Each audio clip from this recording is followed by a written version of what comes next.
चलिए फटाफट से अब हम लोग सेकंड क्लास स्टार्ट करते हैं, रिटर्न ऑफ इनकम का, जो कि बीकॉम फिफ्थ सेमेस्टर में है। बीकॉम फिफ्थ सेमेस्टर एग्जाम में ये थियोरेटिकल चैप्टर बहुत इंपॉर्टेंट प्ले करेगा आपके लिए, क्योंकि ये इसमें से 5 नंबर का श्योर शॉर्ट थ्योरी आएगा ही आएगा। हम लोग लास्ट क्लास इसमें ऑलरेडी पहला क्वेश्चंस कवर कर लिए थे, जिसके अंदर में लिखा गया था who is liable to file the return, मतलब इनकम टैक्स रिटर्न किसको किसको भरना जरूरी था। वो वीडियो यदि आप नहीं देखे हो तो फटाफट से उसको जाके देख के आओ। वो आई बटन में भी है, साथ ही साथ नीचे डिस्क्रिप्शन में उसका लिंक भी दिया गया है। सेकंड क्लासेस, सेकंड जो क्वेश्चंस है जो मोस्ट इंपॉर्टेंट है वो है अपना व्हाट इज ड्यू डेट, मतलब रिटर्न भरने का ड्यू डेट क्या होगा। बेसिकली मैं यदि बात करूं ना ड्यू डेट के बारे में, कि रिटर्न भरने का ड्यू डेट को 3 कैटेगरी में डिवाइड किया गया। कितने कैटेगरी में बताओ?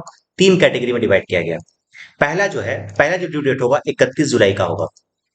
दूसरा जो ड्यू डेट होगा वो होगा 31 अक्टूबर का, और थर्ड जो होगा वो 30 नवंबर का। समझ में आया क्या? हम क्या बताएं, ड्यू डेट जो होगा वो तीन तीन होगा। 31 जुलाई, पहले डेट याद रखो तुम, 31 जुलाई, 31 अगस्त, सॉरी 31 जुलाई, 31 अक्टूबर और 30 नवंबर। 31 जुलाई, 31 अक्टूबर, 30 नवंबर, 31 जुलाई, 31 अक्टूबर और 30 नवंबर।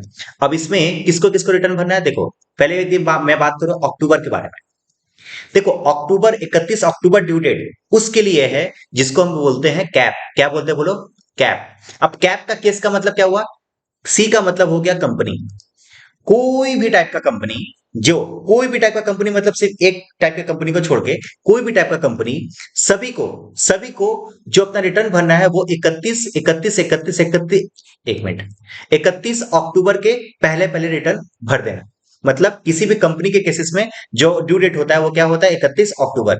सेकंड, ए का मतलब क्या था? ए का मतलब होता है ऑडिट। ऐसा कोई भी पर्सन जिसका अकाउंट्स में ऑडिट कराना क्या है?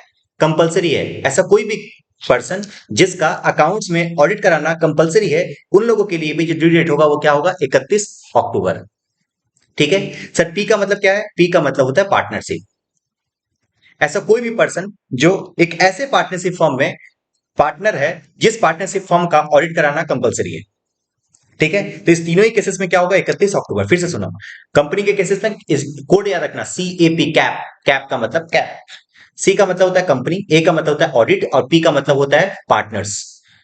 कंपनी के केसेस में ऐसा कोई भी पर्सन जो जिसका अकाउंट्स का ऑडिट कराना कंपलसरी है उसके केसेस में, या फिर कोई भी पर्सन जो एक ऐसे फॉर्म में पार्टनर से जो फॉर्म का ऑडिट कराना कंपलसरी है, उस सारे केसेस में जो जो ड्यू डेट होगा वो रिटर्न भरने का वो होगा 31 अक्टूबर।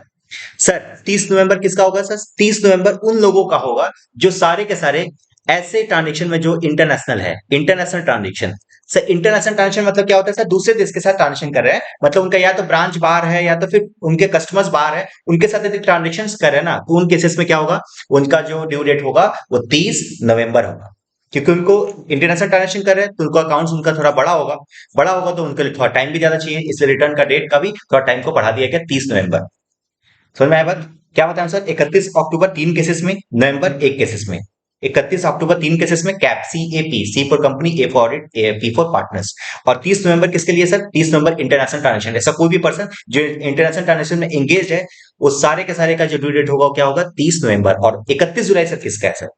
31 जुलाई जो आप नहीं पढ़े अभी तक, सारा का सारा जो अदर केसेस है ना, वो सारे के सारे केसेस में हम लोग 31 जुलाई में रिटर्न भरना हम लोगों के लिए कंपलसरी है। मतलब हम लोगों के लिए ये सारे केसेस, ना ही हम लोग कंपनी है, ना ही हम लोगों का अकाउंट्स इतना इतना ज्यादा इनकम है कि हमारा ऑडिट कराना कंपलसरी हो जाएगा, ना ही हम लोग पार्टनरशिप फॉर्म में पार्टनर्स है, और ना ही हमारा इंटरनेशनल ट्रांजेक्शन हो रहा है। तो इस केसेस में हमारा क्या होगा? 31 जुलाई। मतलब 31 जुलाई वो रेसिडुअल पॉइंट है, मतलब वो सारे के सारे जो पर्सन यहाँ पे कवर नहीं हो पाए वो सारे के सारे क्या है? 31 जुलाई है। अब इसको डिटेल्स में पढ़ लेते हैं, देखो।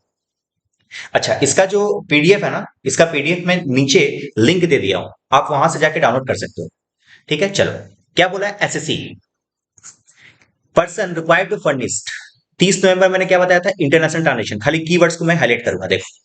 इंटरनेशनल ट्रांजेक्शन में ऐसा कोई भी पर्सन एंगेज है, वो सारे के सारे के लिए ड्यू डेट क्या होगा? 30 नवंबर। अच्छा, 3 केसेस में, कंपनी के केसेस में, अकाउंट्स मस्ट बी ऑडिटेड के केसेस में, या फिर कोई भी पार्टनर्स, कोई भी पर्सन इस पार्टनरशिप फॉर्म में, एक ऐसे पार्टनरशिप फॉर्म में पार्टनर्स है जहां पे अकाउंट्स का ऑडिट कराना कंपलसरी है, उस केसेस में क्या है? 31 अक्टूबर। 3 केसेस में 31 अक्टूबर मैं यहाँ पे कोड लिख दे रहा हूं, CAP। ठीक है, और उसके बाद क्या लिखा हुआ देखो, उसका लिखा हुआ फॉर एवरी अदर पर्सन, मतलब जो भी ऊपर वाला पॉइंट को छोड़ के सारे के सारे क्या है, 31 जुलाई। क्या है बताओ, 31 जुलाई। तीन डेट याद रहेगा।